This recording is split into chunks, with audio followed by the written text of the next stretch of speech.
రాష్ట్ర నలుమూల నుంచి వేలాదిగా ఇచ్చేసినటువంటి అనేక మాల సంఘాల నాయకులు, నా రక్త సంబంధికులైనటువంటి మాల అన్నలు, యువ కిషోరాలు లాంటి యువ సింహాలు లాంటి మాల యువ సింహాలు, మాల సోదరీమణులు అందరికీ పేరు పేరున ప్రత్యేకమైనటువంటి సాంఘిక విప్లవ జైభీములు.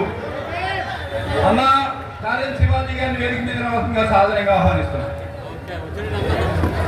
మరి అదే విధంగా వేదిక మీద ఉన్నటువంటి నేటి సభాధ్యక్షులు మాల మహానాడు జాతీయ అధ్యక్షులు కొండ అశోక్ గారికి, అన్న పివి రావు గారి హయాం నుంచి పివి రావు గారు ప్రెసిడెంట్ గా, నేను వైస్ ప్రెసిడెంట్ గా, అన్న ప్రధాన కార్యదర్శిగా పనిచేసినటువంటి రాములు గారు, అదేవిధంగా మాల మహానాడు నాయకులుగా రాష్ట్రంలో అధ్యక్షులుగా ఉన్నటువంటి జగన్ సత్యనారాయణ గారు, గుమ్మాపు వరప్రసాద్ గారు, మరి ఆది నుంచి మాల మహానాడు ఉద్యమంలో పనిచేసినటువంటి బాబ్జీ గారు, చింతా రామకృష్ణ గారు, మరి జల్లి శ్రీనివాస్ గారు, మరి అదేవిధంగా చీకటిపల్లి కిరణ్ కుమార్ గారు, సంపత్ గారు, మరి కాకినాడ నుంచి వచ్చిన కొండబాబు గారు, బాబ్జీ గారు, అదేవిధంగా బచ్చల కామేశ్వరయ్య గారు, మెండి రమేష్ గారు, కృష్ణ గారు, మరి అందరికీ పేరు పేరున నామాడి శివాజీ గారికి, మరి మహిళా నాయకురాలు సుభాషిణి గారికి, మరి నాది శ్రీనివాసరావు గారికి, మన అందరికీ పేరు పేరున ప్రత్యేకమైనటువంటి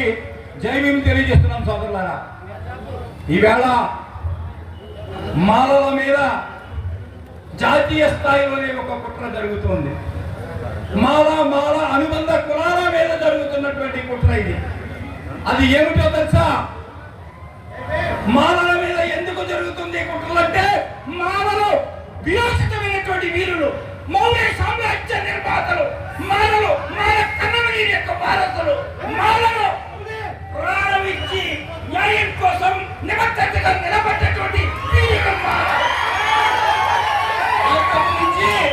అంతకు మించి మన సోదరులైనటువంటి మాదిగల మీద చుండూరు, పదవికుప్పం, బొరాయిగడ్డ, నిమ్మ సముద్రం రెక్క ముక్క తెగదరిగితే ఆ తెగదరిగినటువంటి రెక్కడికి రక్షాబంధంగా నిలబడింది ఈ రాష్ట్రంలో ఉన్నటువంటి మాలలు. ఈ మాలల చరిత్ర, ఈ మాల ఉద్యమ నేపథ్యం. అందుచేత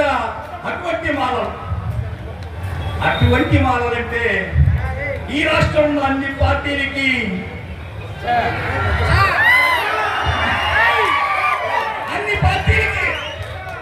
అన్ని కులాలకి, ఎందుకంటే పోరాటంలో ముందుండేది మాలలు, త్యాగంలో నిబద్ధతగా ఉండేది మాలలు, విరోచితంగా పోరాడేటువంటి సింహం మాలలు. మాలంటే జాతీయ స్థాయిలో జరుగుతున్న ఒక మహాకుట్రకి మాలల మీద జరుగుతున్న కుట్ర. గత ప్రభుత్వాలన్నీ కూడా, ఏ ప్రభుత్వం అని చెప్పగలదు, అన్ని ప్రభుత్వాలు వర్గీకరణ తీర్మానాలు చేసి ఢిల్లీ పంపిన సంఘటన మనకు తెలుసు. 1990 అయితే వర్గీకరణ ఉద్యమంలో లక్షలాది మంది చలో సెక్రటేరియట్కి వెళ్ళినప్పుడు, గుర్రాలతో తొక్కించి లాఠీ డబ్బలు తిన్నప్పుడు అన్న స్వర్గీయ పివి రావు గారు, ఇక్కడ తూర్పుగోదావరి జిల్లాలో పానింగి శేషయ్య గారు, గోపతోటి నారాయణ గారు చనిపోయారు. ఆ రోజున మూడో వ్యక్తిగా చనిపోయారు ఎవరంటే డాక్టర్ ఎంఏ అని చెప్పి ఆ రోజున ప్రకటించినటువంటి పరిస్థితి. అయినా నెలల తరబడి మంచాల మీద ఉండి పోరాటం చేసినటువంటి వ్యక్తులం. మాల ఉద్యమం నిజాయితీ ఉద్యమం.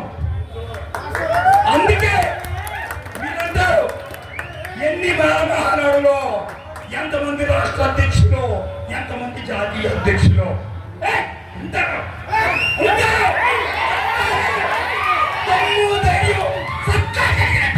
ఉద్యమానికి నాయకులు ఉంటారు. అందరూ గెలవబడేటువంటి సంస్థ లక్షల ఉండాలి. మీరంతా ఒకటే, మీరంతా ఒకటే. వర్గీకరణ ఉద్యమంలో మీరంతా సమితి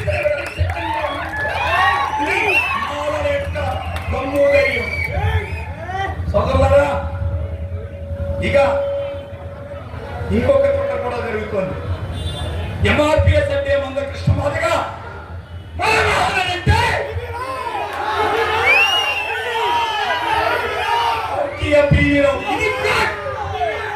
ఈ బ్రాండ్ కాకుండా వేరు వేరు కార్యక్రమాలు పెడితే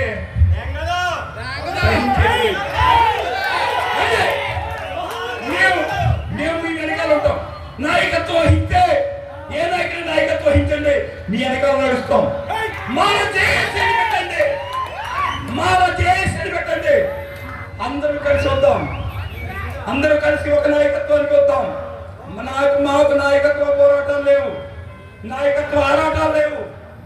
మాకు కావాల్సింది మాల హక్కుల పరిరక్షణ మాత్రమే. ఇటువంటి నేపథ్యంలో సుప్రీంకోర్టు తీర్పు చూసినట్లయితే పంజాబ్ స్టేట్ వర్సెస్ దేవేంద్ర సింగ్ మొన్న వచ్చినటువంటి తీర్పు ఇది మందకృష్ణమాది గారు తీసుకొచ్చింది కాదు. 24 మంది ఇంప్లీడ్ అయితే 1 ఆఫ్ ది పర్సన్ గా మందమ కృష్ణమాది కూడా వెళ్ళినటువంటి పరిస్థితి. ఆ తీర్పులో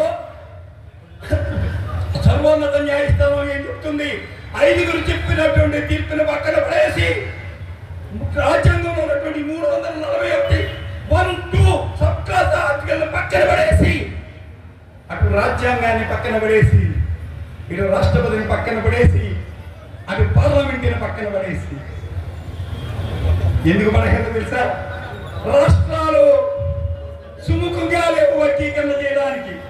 3/4 మెజార్టీతో పార్లమెంట్ లో చేయాలంటే రాష్ట్రాలు అంగీకరించే పరిస్థితి లేదు.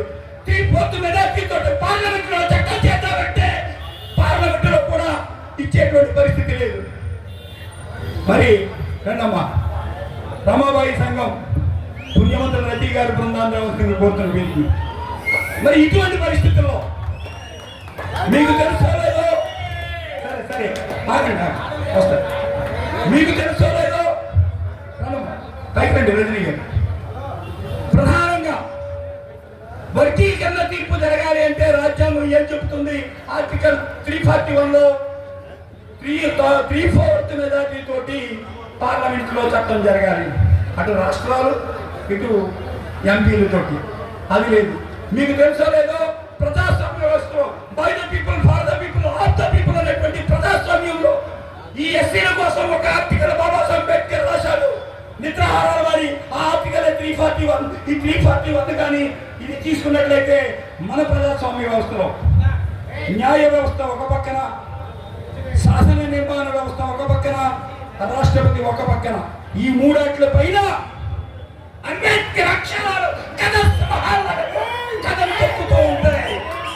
భారత రాజ్యాంగం సుప్రీం, ఇటు పార్లమెంట్కి, ఇటు సుప్రీం న్యాయస్థానానికి, అటు రాష్ట్రపతికి కూడా. అయితే ఇక్కడ ఈ రాజ్యాంగాన్ని పక్కన పడేశారు. మోడీజీ మందకృష్ణమాదిగా